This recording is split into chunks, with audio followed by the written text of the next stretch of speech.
Assalamualaikum warahmatullahi wabarakatuh. Izin mengenalkan diri, nama saya Muhammad Hanif Saputra. Kami dari kelompok 2 di kelas APPLA. Di video kali ini kami ingin eh, mempresentasikan sekaligus menjelaskan hasil laporan yang telah kami kerjakan, yaitu analisa dan perancangan perangkat lunak sistem akademik sistem KRS. Nah, sebelumnya izin mengenalkan diri, nama saya Muhammad Hanif Saputra dan ada rekan saya yaitu Izin memperkenalkan diri, nama saya Nabila Zahra. ya, lanjut. Jadi di bab satu ini ada analisis kebutuhan yang dimana pada bab satu ini kami membuat latar belakang, di mana latar belakang kami memilih KRS adalah tahapan krusial dalam siklus akademik mahasiswa setiap semester itu ada di KRS. Nah, digitalisasi proses ini melalui sistem informasi akademik bertujuan untuk efisiensi. Lalu, sistem yang ada saat ini masih menghadapi beberapa kendala yang signifikan. Nah, mahasiswa itu seringkali dihadapkan pada masalah kuota kelas yang cepat penuh, menyebabkan mereka tidak dapat mengambil mata kuliah yang diinginkan. Selain itu juga, sistem ini belum mampu secara otomatis mendeteksi dan mencegah jadwal mata kuliah yang bentrok. Nah, sehingga berisiko terjadi kesalahan dalam penyusunan jadwal, dan juga eh, isu paling kritis adalah ketidakstabilan server atau sistemnya itu sering down, yang sering terjadi pada jam-jam puncak di awal periode pengisian KRS yang menghambat seluruh proses akademik. Sebenarnya ini bisa terjadi dikarenakan banyaknya pengguna yang mengakses sistem tersebut saat di awal semester pengisian sistem KRS. Nah, selanjutnya ada identifikasi masalah. Berdasarkan latar belakang tersebut, masalah yang akan dianalisis dalam proyek ini adalah bagaimana merancang alur pengisian KRS yang dapat memberikan informasi kuota secara real time, bagaimana sistem dapat secara proaktif membantu mahasiswa, bagaimana meningkatkan performa dan ketersediaan sistem, bagaimana merancang proses validasi KRS antar mahasiswa dan dosen, lalu selanjutnya ada identifikasi aktor-aktor yang terlibat di sistem ini. Yang pertama, itu ada mahasiswa sendiri, itu sebagai pengguna utama yang melakukan pemilihan mata kuliah dan pengajuan KRS. Lalu yang kedua, itu ada dosen pembimbing akademik atau PA, di mana dosen ini yang bertugas untuk melakukan validasi persetujuan terhadap KRS yang diajukan mahasiswa tersebut. Nah, seterusnya adalah admin atau admin akademik, yang dimana ini yang mengatur data master setiap daftar mata kuliah yang ditawarkan, kuota per kelas, jadwal, dan juga periode pengisian KRS. Nah, selanjutnya di bab satu ini ada kebutuhan fungsional dari sistem KRS ini sendiri. Yaitu yang pertama dengan ID F01 adalah manajemen data master. Yang dilakukan oleh aktornya itu admin, yaitu sistem ini dapat melakukan operasi untuk data master, mahasiswa, dosen, mata kuliah, dan juga kurikulum. Lalu yang kedua itu ada manajemen periode akademik atau admin, yang admin juga lakukan, yang dimana ini sistem ini memungkinkan admin untuk membuka dan menutup periode pengisian KRS, perubahan KRS, dan juga input nilai. Yang ketiga itu ada manajemen kelas yang dilakukan oleh admin, mana sistem ini mungkin admin untuk membuka kelas untuk setiap mata kuliah pada semester berjalan, mengatur kuota, jadwal, dan juga menugaskan dosen pengajar. Itu yang selanjutnya ada login pengguna, di mana ini dilakukan oleh admin juga, mahasiswa dan juga dosen, di mana sistemnya harus menyediakan halaman login yang aman untuk semua aktor, seperti mahasiswa, dosen, admin, yang mana ini menggunakan username dan juga password. Lalu ada logout, ada login, pasti ada logout, yang dimana logout ini adalah yang dilakukan oleh admin, mahasiswa, dan juga dosen. Sistem harus menyediakan fungsionalitas logout yang aman. Lalu kebutuhan fungsional selanjutnya itu ada lihat profil, yang mana ini dilakukan oleh mahasiswa dan juga dosen. Nah, ini adalah pengguna dapat melihat data profil pribadinya, mahasiswa dapat melihat IPK dan juga jatah SKS yang maksimalnya. Selanjutnya itu penampilan mata kuliah yang ada di aktor mahasiswa. Di mana sistem ini menampilkan semua mata kuliah yang ditawarkan untuk prodi dan semester mahasiswa, beserta informasi detail seperti kode mata kuliah, SKS, jadwal, dosen, kuota, dan juga sisa kuota. Selanjutnya ada filter dan pencarian. Di mana ini bisa dilakukan oleh mahasiswa. Mahasiswa dapat melakukan filter dan mencari mata kuliah berdasarkan nama, kode, atau juga hari. Selanjutnya, ada pemilihan mata kuliah. Fitur pemilihan mata kuliah ini ada yang bisa dilakukan oleh mahasiswa, yang mana mahasiswa ini dapat memilih atau menambahkan mata kuliah ke dalam rencana studinya. Selanjutnya itu pembatalan mata kuliah, yang mana ini juga dilakukan oleh mahasiswa, yaitu mahasiswa dapat membatalkan mata kuliah dari rencana studinya selama periode pengisian masih dibuka. Jadi dia bisa mengedit yang mungkin dia salah mengisi. Selanjutnya itu validasi otomatis, di mana mahasiswa itu saat pemilihan sistem secara otomatis melakukan validasi. Satu, pengecekan jadwal bentrok, kedua, pengecekan batas SKS, dan ketiga, pengecekan mata kuliah prasyarat. Sehingga kekurangan-kekurangan atau masalah di latar belakang itu bisa tertangani. Selanjutnya, yaitu notifikasi validasi mahasiswa. Nah, sistem ini dapat memberikan notifikasi real time kepada mahasiswa jika terjadi jadwal yang bentrok atau SKS yang melebihi batas. Lalu ada pengajuan atau submit KRS, ini mana ini mahasiswa dapat mengajukan KRS yang telah disusun kepada dosen pembimbing akademik untuk divalidasi. Lalu ada pemantauan status KRS yang fungsinya untuk melihat status, lalu ada cetak KRS yang fungsinya untuk mencetak KRS dalam bentuk dokumen. Nah, ini bisa dilakukan saat KRS ini sudah disetujui. Lalu selanjutnya ada lihat daftar mahasiswa. Nah, dosen ini bisa dilakukan oleh dosen, di mana dosen itu dapat melihat daftar seluruh mahasiswa yang berada di bawah bimbingannya. Lalu lihat detail KRS mahasiswa, di mana ini juga dilakukan oleh dosen PA, yaitu dosen PA dapat membuka dan mereview rincian KRS yang diajukan oleh mahasiswa tersebut. Lalu persetujuan KRS, nah ini yang memang dilakukan oleh dosen PA, lalu ada persetujuan KRS salah. Lalu ada lihat riwayat validasi.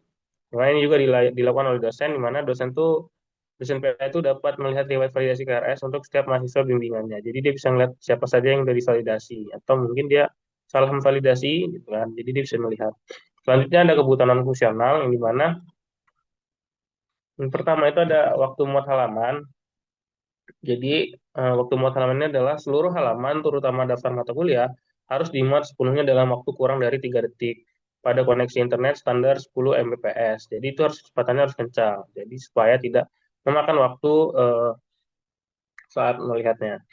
Lalu ada beban puncak atau konsuransi, di mana ini sistem harus mampu melayani minimal 1.500 pengguna secara bersamaan selama jam puncak pengisian KRS tanpa penurunan performa yang signifikan, sehingga mengurangi adanya sistem down.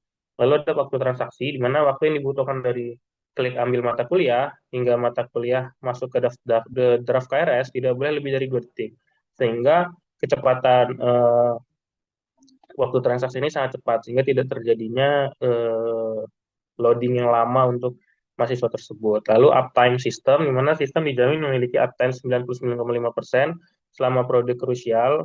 Lalu backup dan recovery, sistem harus memiliki mekanisme backup data harian otomatis, waktu pemulihan dan dari kegagalan server tidak boleh dari 2 jam, sehingga tidak eh, menimbulkan kegaduhan yang lama gitu. Lalu ada autentikasi dan otorisasi, di mana akses setiap fitur harus dilindungi oleh setiap sistem login. Setiap aktor hanya bisa mengakses fitur sesuai dengan hak aksesnya atau role-based access control.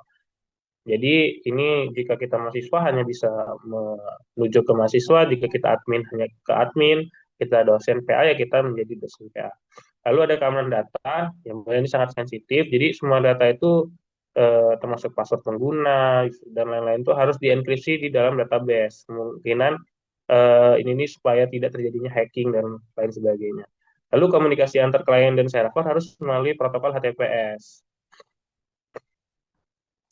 Lalu ada dari sisi pengguna, itu sisi login pengguna harus memiliki batas waktu. Misal, otomatis logout setelah 30 menit tidak aktif. Nah, untuk mencegah akses tidak sah. Lalu ada desain yang responsif, yaitu tampilan UI-nya itu responsif dan juga interaktif. Lalu ada pesan kesalahan, jadi kalau kita gagal masuk menggunakan saat login, menggunakan username dan password, ada informasinya, atau gagal menambahkan mata kuliah karena jadwal bentrok, dan lain-lain.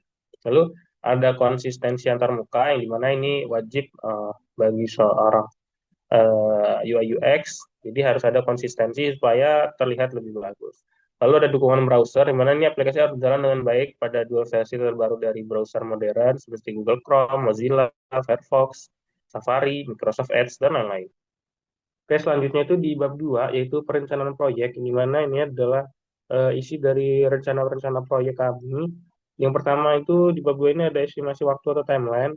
Nah, dari proyek sistem KRS ini kami memiliki rencana dari proyeknya yaitu yang pertama, tahapan yang pertama itu analisis, di mana ini pengumpulan dan analisis kebutuhan seperti aktor, fungsional, dan non-fungsional. Ini ada analisis bisnis di tahapan pertama, itu durasinya minggu pertama sampai minggu ketiga. Di mana ini nih seperti wawancara untuk melihat siapa aktor-aktornya yang diperlukan, fungsional dan fungsionalnya. Jadi kita mengambil durasi sekitar 3 minggu. Lalu yang kedua itu tahapan perencanaan yang di mana ini merencanakan model UML seperti use case, activity, class, database, dan lain. Itu di minggu keempat sampai ke minggu 9. Selanjutnya ada pengimplementasian yang di mana ini seperti pembuatan pengkodean, pengembangan antarmuka UI UX-nya, itu di minggu 10 sampai ke minggu 14. Selanjutnya itu ada pengujian. Setelah selesai di implementasi ini, kita akan melanjutkan ke pengujian, di mana pengujian ini yaitu pengujian fungsionalitas dan fungsionalnya, apakah sudah sesuai dengan yang sudah kita rencanakan atau belum.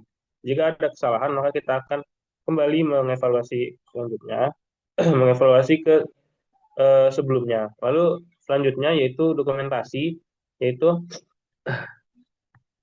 yaitu di tahapan ini yaitu penyusunan laporan akhir dan juga presentasi dari laporan yang sudah selesai.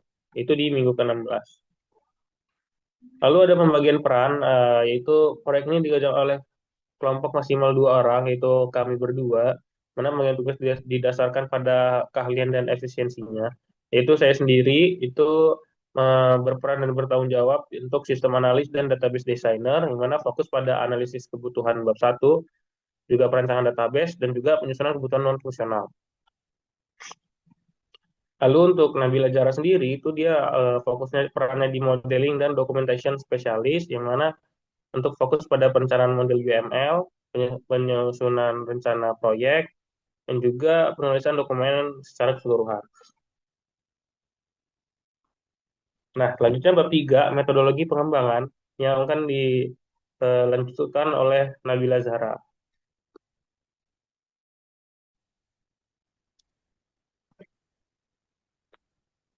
Selanjutnya pada bab 3 yaitu metodologi pengembangan. Di sini kami untuk pendekatan metodologi, kami menggunakan metodologi Agile untuk proyek ini dengan kerangka kerjanya yaitu Scrum.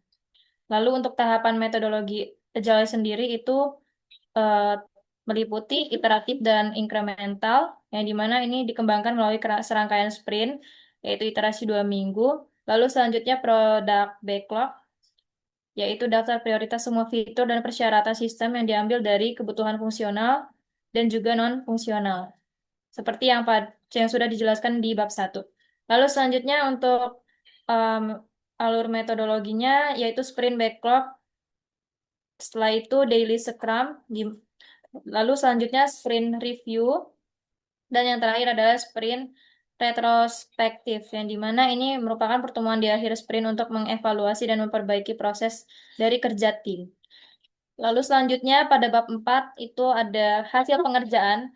Di sini terdapat UML dari use case diagram untuk proyek sistem akademik KRS ini, yang dimana di sini terdapat 3 aktor, yaitu dosen PA, mahasiswa, dan juga admin. Untuk dosen PA sendiri, dia bisa melihat daftar mahasiswa bimbingan, melakukan validasi KRS, melihat riwayat validasi KRS. Lalu untuk mahasiswa, dia dapat melihat profil, mencari mata kuliah, mencetak KRS, dan lain-lain. Di sini untuk aktor mahasiswa, yang pertama, dia bisa melakukan login atau logout, yaitu mengakses dan keluar dari sistem dengan aman. Setelah profil, yang dimana dia bisa mengprofil serta IPK dan jatah SKS maksimal. Lalu dia bisa mencari mata kuliah yang ditawarkan termasuk kuota dan juga sisa kuota. Lalu setelah itu dia bisa memilih dan membatalkan mata kuliah yang sudah dipilih. Lalu terakhir dia bisa mencetak KRS yang telah disetujui dalam format PDF. Selanjutnya untuk aktor dosen PA atau dosen pembimbing akademik bisa melakukan login atau logout sama seperti mahasiswa. Lalu selanjutnya dia bisa melihat profil, melihat daftar mahasiswa bimbingan, melakukan validasi KRS, mereview rincian KRS yang diajukan oleh mahasiswa.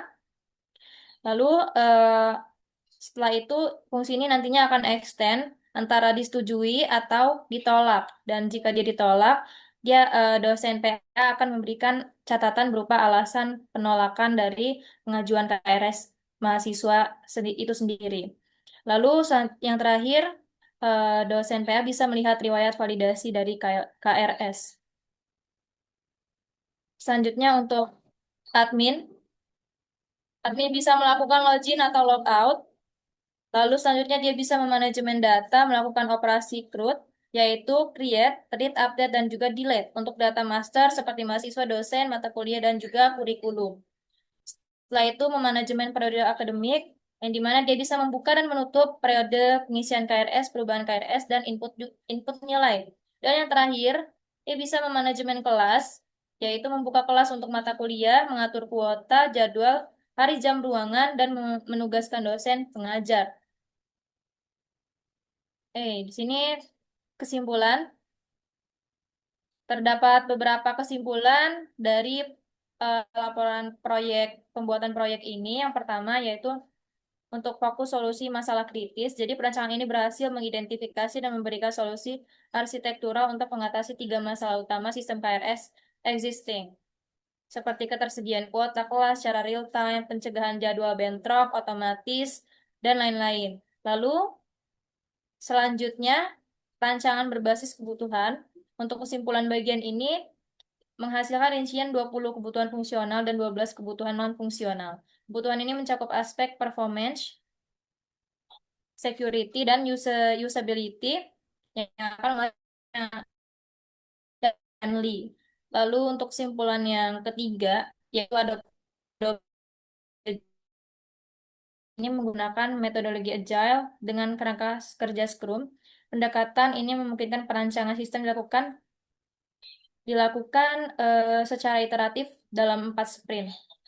Lalu yang terakhir, kesimpulan yang terakhir adalah model fungsionalitas jelas, yang dimana pada bagian ini diwujudkan melalui use case diagram yang secara eksplisit memisahkan tugas dan tanggung jawab antara tiga aktor, yaitu mahasiswa berfokus pada pemilihan dan cetak KRS, lalu dosen PA, yaitu fokus pada validasi dan persetujuan, dan yang terakhir adalah admin, fokus pada manajemen data master dan juga periode.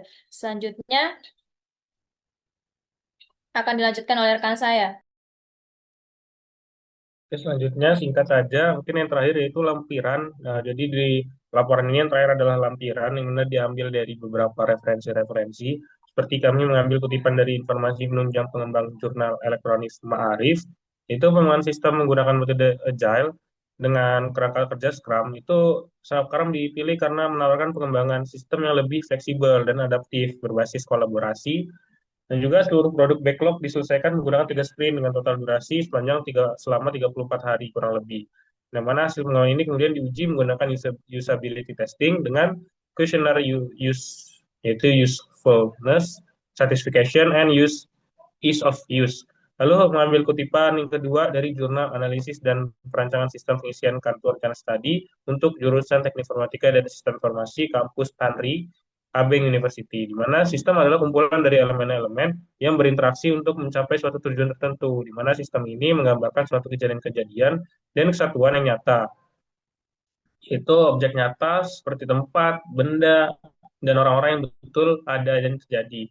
Lalu basis data atau database merupakan suatu pengorganisasian yang di mana ini sekumpulan data yang saling terkait sehingga memudahkan aktivitas untuk memperoleh informasi. Untuk mengelola basis data diperlukan perangkat lunak seperti Database Management System atau DMS. DBMS adalah perangkat lunak sistem yang memungkinkan para pemakai membuat, memelihara, dan mengontrol dan mengakses basis data dengan cara praktis dan efisien. Mungkin dari laporan kelompok 2 yaitu analisis perancangan perangkat lunak sistem akademik yaitu fitur KRS, hanya sampai di sini. Jika ada salah-salahan kata atau masih banyak kurangnya kami mohon maaf. Kami akhiri. Wassalamualaikum warahmatullahi wabarakatuh.